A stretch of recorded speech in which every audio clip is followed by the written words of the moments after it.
So you're thinking about making a move to Kelowna, BC? Well, you've come to the right channel. Welcome to Live Love Kelowna.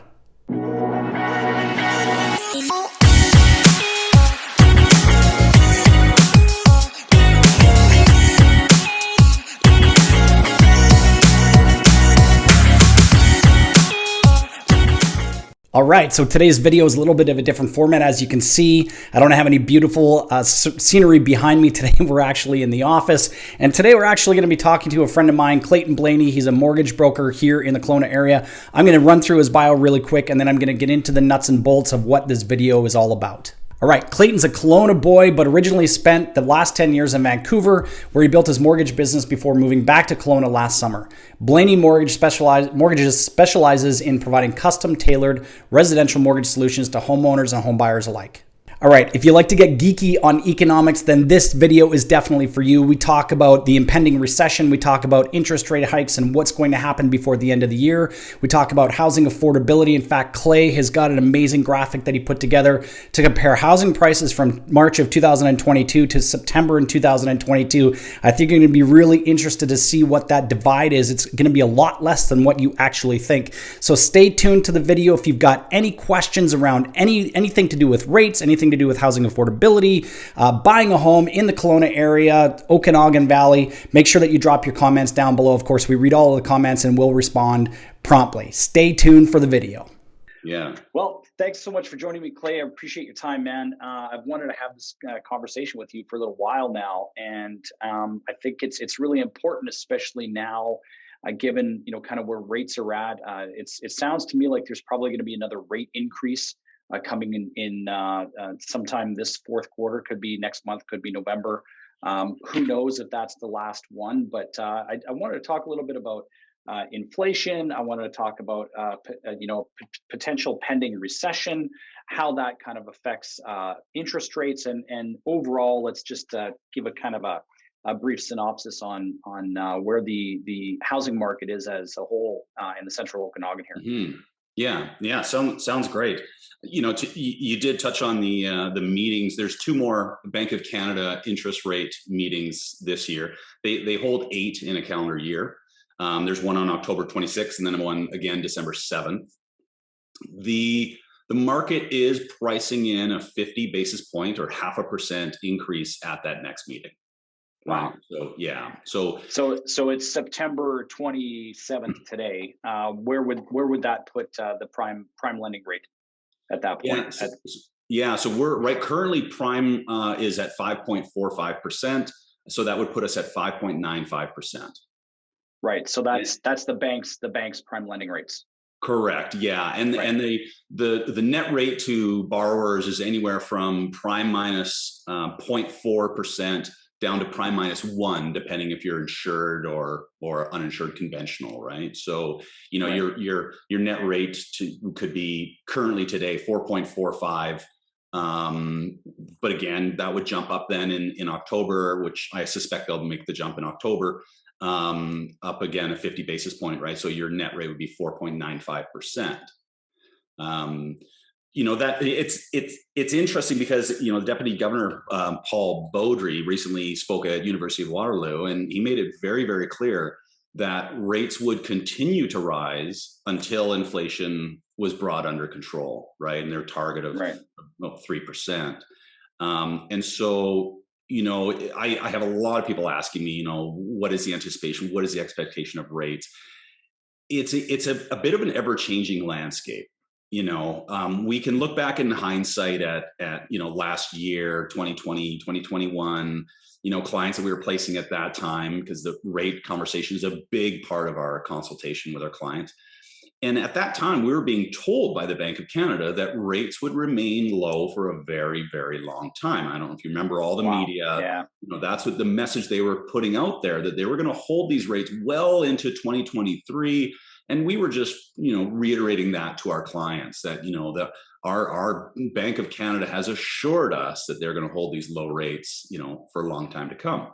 Of course, the economy, the market, inflation, the war in Ukraine, all these factors obviously changed that. And now, what we're seeing is, rates are certainly rising. Fixed rates are higher than that. They're in between 4.5 and low fives, 5.34%. Wow. And those, now there's actually anticipation. We were under the impression that was about as high as we'd see them go. Now there's talk that we could see them continue to climb with extended inflation, and also some liquidity issues with the lenders. They're having some issues with say the profit margins, and they're going to take profit in the future months, next year. So we could see fixed rates continue to climb, potentially up to 7%. Right. Wow. Yeah, I saw somebody post something here. I think it was on Twitter or on Facebook here earlier today. Actually, they were talking about this. Now, this a colleague of mine in the United States saying that they could see interest rates as high as 7% in the U.S., which is very interesting. I don't think I've been in real estate now for 15 years, going all the way back to 2007. That's when I got licensed. So that was like, the last really hot market that I think that the country actually saw. And we saw, interest rates at that time. Nobody believes me on this, but if you go back and look at the historical data, the best interest rate that you could get in 2007 was like 5.5%. Yeah. Right. And so if you go back to that time frame, I mean, we've been really, I think, spoiled in this country for a lot of years with these ridiculously low rates. Like we've got a rental property in Calgary, and I think our interest rate for a couple of years, it's a prime -1 product, and it was like 1.9% interest. Right. Like there's damn near free money on a variable. And so now, are we paying a little bit more money on that? Yeah, of course. Does it sting? No, it doesn't. But I think for the most part, if we can see a recession on the horizon, which I think is actually coming. Of course, I'm not an economist. I'm just a dumb realtor. But at the end of the day, I've been doing this for a lot of years, and I understand the trends, and I can kind of see what's coming and judged based on past behaviors and whatnot. So if we look at recession, we know that with recession comes lower interest rates. And, we talked about this before I hit the record button. So, I think that there's a possibility that rates wind up dropping with the recession.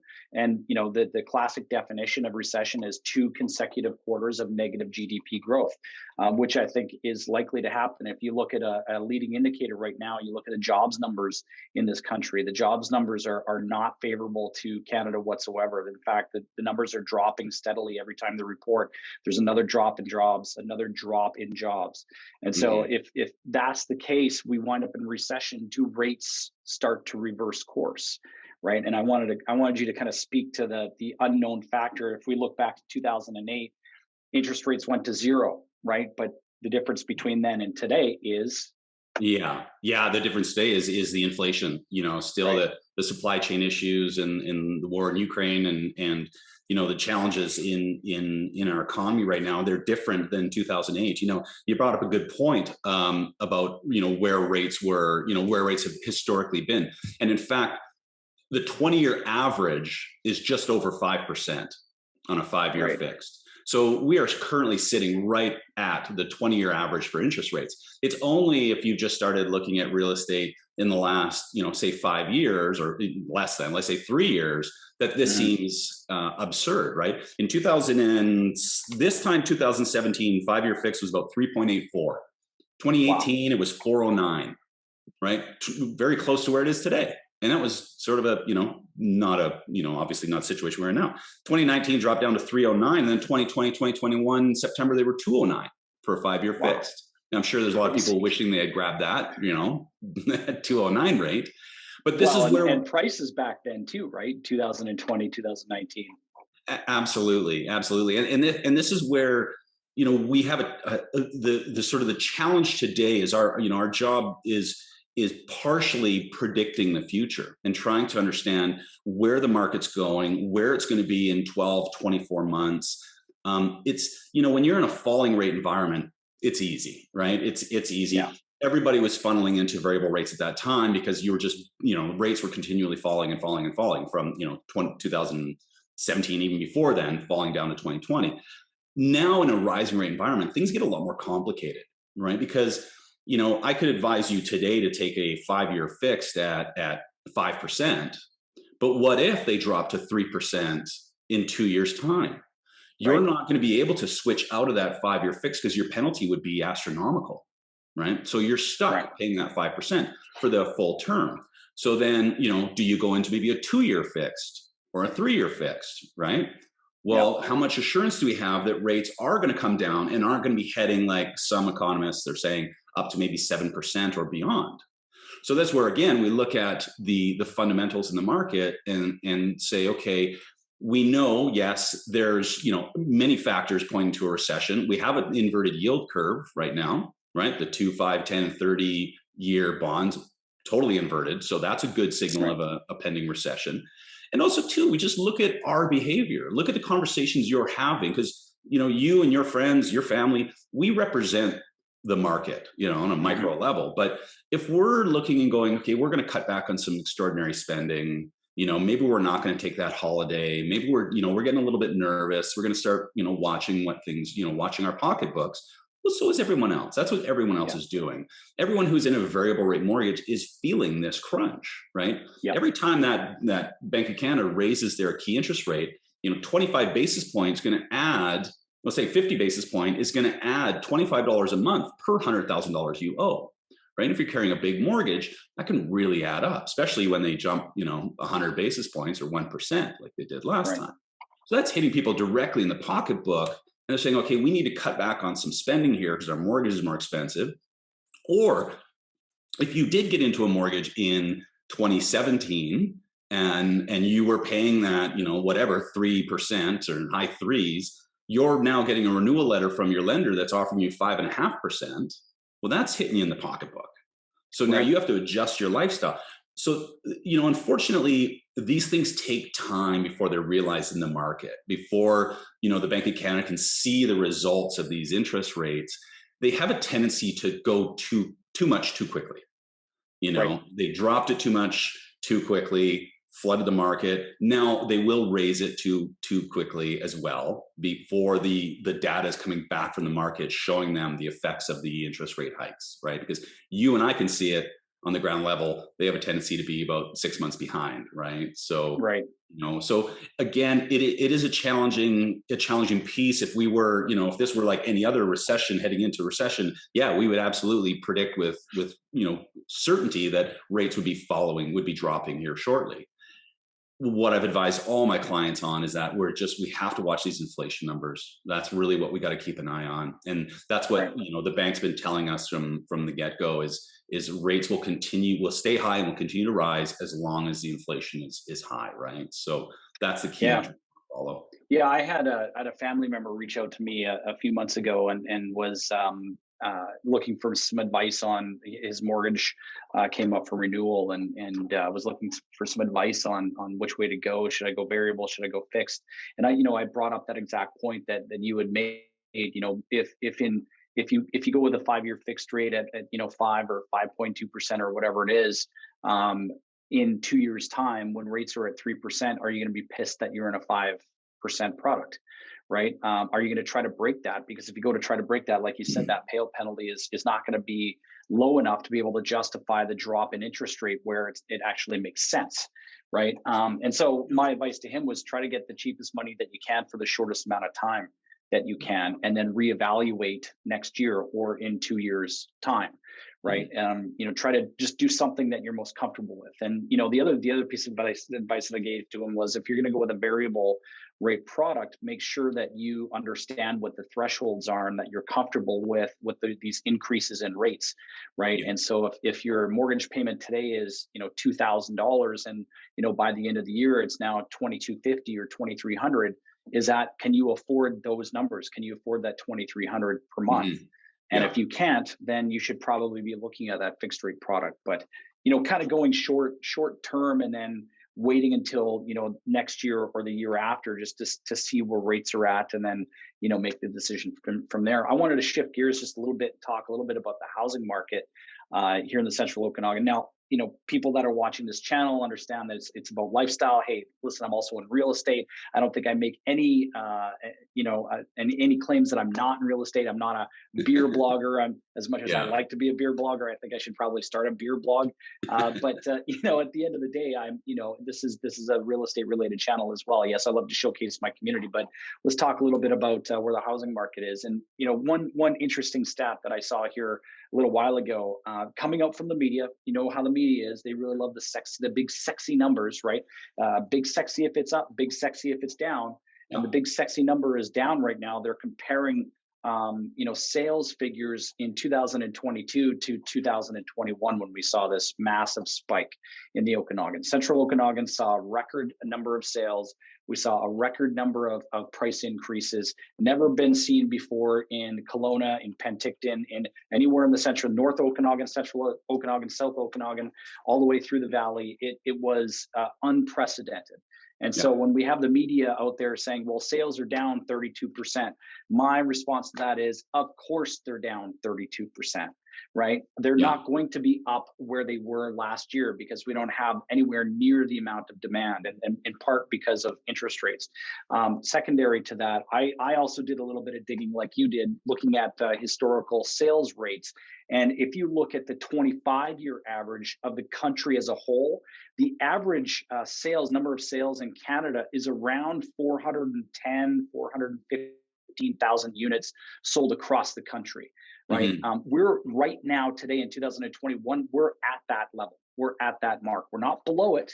We're actually right at the historical 25-year average for the country. So I don't think it's time to panic just yet. And, I might get some naysayers that, drop comments below, oh, you're just this dumb realtor. You don't know what you're talking about. You just want people to buy houses. Look, if you didn't want to buy a house, I'm not going to force you to buy that house. If you say I'm going to hold back and I'm going to wait for 2 years until rates drop, absolutely fill your boots, do what you want. Yeah. Right. But hey, listen, if you want to go out and buy a house right now, the best that I can do is give you the best piece of advice that I can and connect you with people that actually know what they're talking about. Right. So what's going to happen, from a mortgage broker's perspective, where are you seeing this market headed in the Okanagan specifically? Yeah, great question. And actually, I want to share something because I've been working on something for a blog that I'm working on as well. Because, obviously it's a challenging time perhaps for a seller, right, who's looking back at where prices were at the beginning of the year. But still, I think it's important that they don't just look at the beginning of the year. That was extraordinary, right? When did they buy their home and how are they sitting now? And I know many people that I work with are in really good position on their homes, even though the home price might have come off a bit. So, if you're okay, I'd like to share just a piece here that I did that I think would shed a lot of light. If you want to let me do that. Absolutely. And I can kind of walk you through this analysis. Okay. So what this is looking at, you're looking at my Kelowna single family home sales analysis. Okay. So these figures are actually pulled off of the Kelowna Real Estate Market stats. So this is just Kelowna specific, but pretty well hit a peak back in like March of this year. Right. Okay. The average single family sale at that time was 1.311. Okay. And rates at that time were 3.34. And one of the objections that we see is buyers today saying, well, with these interest rates, it doesn't make sense. I got to wait and see what happens with rates and rates to come down, that sort of thing. So fine, let's do an analysis of August 2022, at where current rates are right now is 5.34, let's say, for that same over $1 million purchase. But the average sale price for August was down to 1,066, right, for detached. So that's $244,000 less. So even if you're paying that high, 2% more, first of all, you need a much lower down payment, $213,000 versus $262,000. Your mortgage is far less because the purchase price is so less, $853,000 versus $1,048,000. Your monthly payment is almost the same. You're only paying $124 more on your monthly payment because your purchase price is so much less, right? Yes, less of your payment's going to go towards principal than it would have back at 3.34%. But look at the balance after the 60 months, $151,000 less that you're going to owe after 5 years of paying down your mortgage. So that means even at today's higher rates, you save $143,920 right? That's a huge Wow. savings. And that's what people, I think, need to, that's what people really need to consider when they're looking at this market today. Yes, rates are higher than they were back at the beginning of the year, but prices have come down, right, from where they Yep. were, from that peak when all that Right. demand was happening. So there's significant savings, even with these higher rates. There's very dramatic savings to be had out there. So people can say, "Oh, you're just trying to sell homes," but I get asked all the time, when's the right time to buy? When's the right time to buy? It's the old Chinese proverb, right? When's the best time to plant a tree? Well, 20 years ago was the best time to Right. buy, but Exactly. you didn't. So Right. right now is the second best time to buy, right? Because Right. we have these factors. If you can qualify today, you buy today, because I've had people who want to wait for the market. If the market goes into a recession, well, how's that going to affect your income? What if then you don't have the income to qualify anymore? What Right. if your down payment is currently invested in the market and the market takes a further hit and you lose some of your down payment, right? Now you're shopping for a lesser home, because now what happens if rates do continue to rise and the qualifying rate goes up, right? If your contract rate continues to rise, now you have to qualify at a higher rate. You can qualify for a lesser home, right? So a big factor with when do I buy is you buy when you qualify. Right. If you qualify today, you buy today, right? Because what we have to factor in is, yes, prices have come down this year. Historically in Canada, prices appreciate around 5% a year. And they have Mhm. for, since they started collecting the data, whichever 2000, I think it was 2000, started averaging or collecting that data. And so when you think about that appreciation in your property, add to that the principal pay down. Even today, this $66,000 principal pay down over on this example, Right. you're getting that appreciation plus principal pay down. It's a good investment when it's your principal residence. And as I have a lot of financial planner friends and wealth manager friends, and they will all say the same thing. It's not about timing the market, it's about time in the market. Right. So the worst thing you can do is wait and wait and wait, right? I've seen far too many people miss out for doing that. So Yeah. we talk about where the market's going. Kelowna is a unique city. The Okanagan is a very unique area, and it's a very desirable area. We still have a lot of demand from Alberta, Ontario, even Lower Mainland. I don't think Kelowna will be too much more affected than it has been already, than it's come off the peak. It is, that difference that I just shared from March till now, that's about an 18% drop, from March till now. National average is actually only about 12%, right? So Right. we have seen a significant drop off. So, I wouldn't expect we'd see really much more in the way of price decline. We could see some interest rate increases. So again, I think it is a good time to buy, especially when you look at inventory, right? Just single family active listings. March, there's only 662.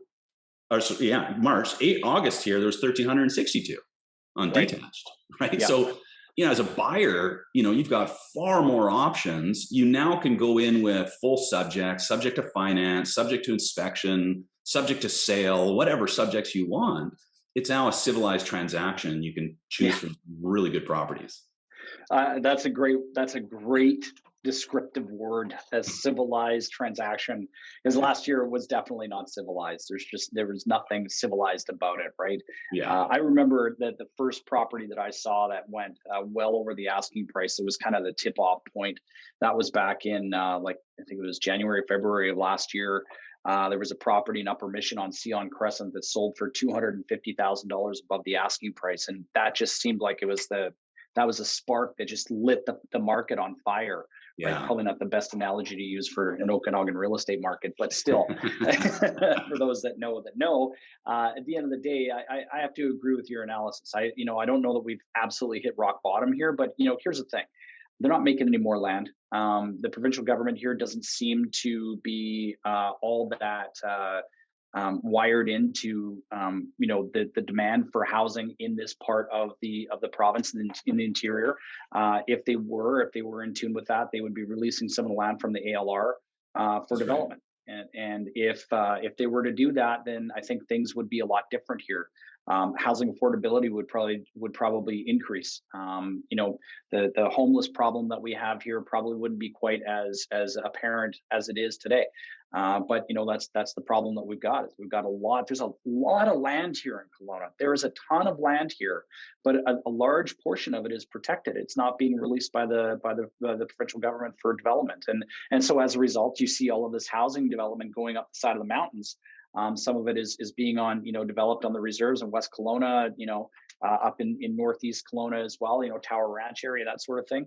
Yeah. If they were to release some of that land in the ALR and allow for some of the larger multifamily developments, I think housing affordability becomes a major factor at play. The other thing that's happening that's very interesting happened at council here earlier this year was the fact that they weren't going to allow for any more short-term rental type properties in any new high-rise or multifamily developments in the city.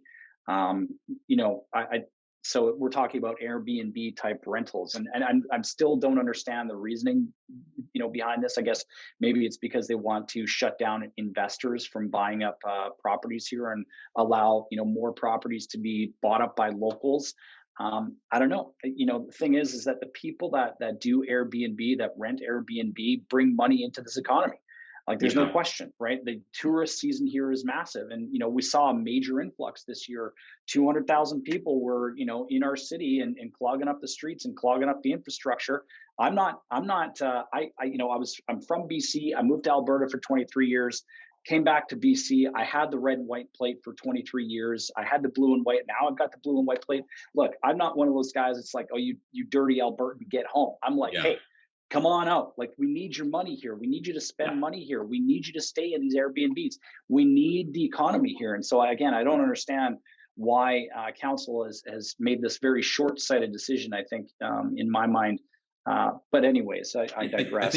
I think you nailed it, because it is a combination of both. It's a matter of freeing up some of this land, allowing, cutting out the bureaucracy and the red tape, and allowing builders and developers to build properties, build multifamilies, build, spec homes if they want, but get product out there. We need product in the market. But since they're not allowing that to happen, their next priority is affordable housing for renters. There's no rental properties in Kelowna. I mean, the vacancy is near zero. We did renovations here last year. Just about every other tradesperson that came through the house was asking us if we knew anybody that was renting, because they were couch surfing, and one guy was couch surfing down in Penticton and driving up every day to work. And so there is a real issue with not enough rental properties, and so the city's trying to address that, but it's sort of like cutting off your nose to spite your face. I mean, we need to look bigger than that. The city needs to look beyond just the rental issue and look at investment and and bringing that money and that tourism into Kelowna. And we've seen that change over the years. I grew up here, and we moved here in '89, and Kelowna, I just remember being such a tourist city. Back when we had the water slides, and we had Flintstones, and we had the big game reserve out by Skaha Lake, and we used to have the Miss Budweiser boat races, and all these amazing festivals and events, and all these things would bring tourism in from all over the country, and that's how Kelowna really thrived and grew. That was the only industry we had, right? And arguably it's still the only industry we have, but city council's made it very difficult. They've cut a lot of that stuff out. Absolutely. Well, and to, kind of further to my point, I do feel like single family investment here in the city, I think is as rock solid as you're going to get in terms of investor money in real estate here. The condo market is a different animal altogether. With, I think there's 40 different developments that the council is looking at right now on some stage of approval. That's a lot of condo buildings. That's a lot of units. I saw that in Calgary. At one point in Calgary, city council had like 85 or 87 approvals on the books that were going to put out something like 4,000 or 5,000 units over the course of the next, 4 or 5 years. And what happened was the market was absolutely flooded with condo units. I remember selling condos back in 2014, 2015, and then listing them, last year, 2020, 2021, and selling them for significantly less than what they paid in 2014, only 7 years ago. Yeah. Right, 8 years ago, sort of thing. Yeah. And I can kind of see that happening here with the condo market. I don't know that it really depends on how quickly council acts to allow these developers permits and getting shovels in the ground, and how quickly buildings will go up, and ultimately what that demand is. It still seems the demand is there for condo units here in the city, because it's affordable for most first time home buyers, right? You're looking at anywhere from $500,000 to $700,000 for a 1 bedroom, potentially a 2 bedroom, depending on where you are, close to downtown, outside of downtown. And there's still a very good option for first time home buyers to actually put their money into the real estate market. And like you said, I just want to go back for a second. I love that graphic that you put up. It's such a great explainer for people, on the fence about waiting, and they're like, oh, well, the rates have gone up. When I first got pre-approved, 6 months ago, my rate was X. It was like 4.5%. Now I'm at 5.34. And if you can actually sit down and show them a graphic and say, and exactly to your friend's point, their advice that they give you, it's not time. What was the advice again? It's not timing the market. It's time in the market. Exactly. Yeah, that's a beautiful piece of advice. So I'm going to get that graphic from you and steal it from you. I'm going to put it into a blog post that's going to accompany this video as well. So I think maybe we should end her there. But I want to give you the last word here. I was just going to say, on that point of timing the market, and again, financial planners like Warren Buffett would talk about he had, his number one rule was don't lose money. But his number two rule was, be fearful when others are greedy, and be greedy when others are fearful. Yep. And the smartest investors think that way, act that way, behave that way. But actually the general public acts very differently.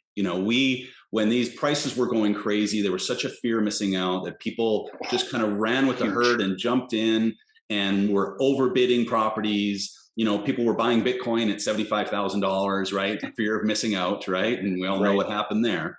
And so, if we take that sort of investment philosophy and look at where the market is today, as this market becomes more fearful, that's when it's time to become greedy. Right. That's not the time to be, I'm going to stay out. Prices have come off 20% and I'm going to stay and wait it out. Now is the time, as people become fearful, that's the time to jump in, get in the market and, get that property, right? You've got lots to choose from, and rates are still historically low, or historically average, let's say. Beautiful. This is great, man. Thank you so much for your time. Why don't you let my viewers know where they can find you and how to get a hold of you? Yeah, absolutely. So they can find me at www.blaneymortgage.com. That's BLANEY mortgage.com. Then give me a call at 250-878-2333. Perfect, man. All right. Well, thank you very much for your time today, my friend. And we'll be in touch soon, I'm sure. Thank you so much. Great chatting. All right. Bye-bye. Yeah, you betcha.